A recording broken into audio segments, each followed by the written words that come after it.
It is absolutely awe-inspiring to think about what Donnie Houston will do for the next 50 years of hip-hop.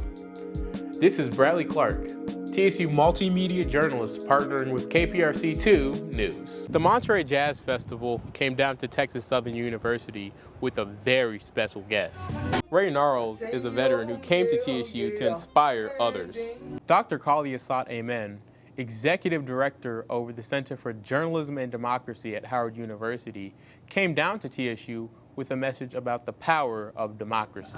Through the delegation that came in November and attended. Dr. Amen and Howard Center for Journalism and Democracy believe that the preservation of democratic journalism is something that America desperately needs. We're also concerned about the lack of journalism in standing up in defense of democracy. An investigative reporter who dug deep into... She wants black journalists to understand the importance of journalism's role within the history of black activism. Were it not for black journalists, black activists, black scholars, black artists, expanding the boundaries of democracy and freedom for black people, a whole lot of other people in this country would also not be free. But it is the job of the journalist. Dr. Amen and the Center for Journalism and Democracy want to see HBCU students use their platform as journalists as a vehicle for change. We want HBCU journalists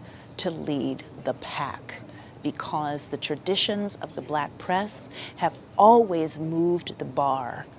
Dr. Amen and the Center for Journalism and Democracy at Howard University will continue their mission of strengthening and empowering the next generation of black journalism. Reporting from the MLK building here on the campus of Texas Southern University, Bradley Clark, KTSU2 News. Ray Gnarls is a veteran who came to TSU to inspire others.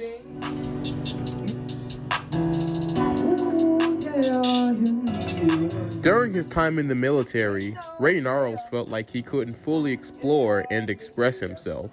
My whole life I've just felt trapped in a box. Even in being in the military, you know, there's a lot of rules and regulations and things you must follow that kind of takes away from your creativity. And there's a lot of things you can't talk about. And I'm still standing strong. He felt a sense of freedom, however, when he discovered the music program here at TSU. I want to try something different. My biggest fear has always been college. When I first joined here, my major was general studies. And so for orientation, I couldn't find out where I was supposed to be going. And somehow I just ended up in a communications building with a group of people, and they were saying, this is my major, this is my minor. And I was like, wow, I'm in the right place because music is what I love to do. But that's how I feel, and I ain't really demanding, but I'm hoping that I can climb. All overall, Ray is happy with his choice to come to TSU and hopes that other veterans decide to come here as well. So don't be scared, you know, just dive right in there. It doesn't matter the color or the race or whatever you are, but it's just really an open environment. It's really a loving environment. It's really a growing environment. Mr. Gnarls hopes that his story will continue to motivate other veterans to step out of their shell and take control of their own lives. Reporting from the campus of Texas Southern University, Bradley Clark, KTSU2 News.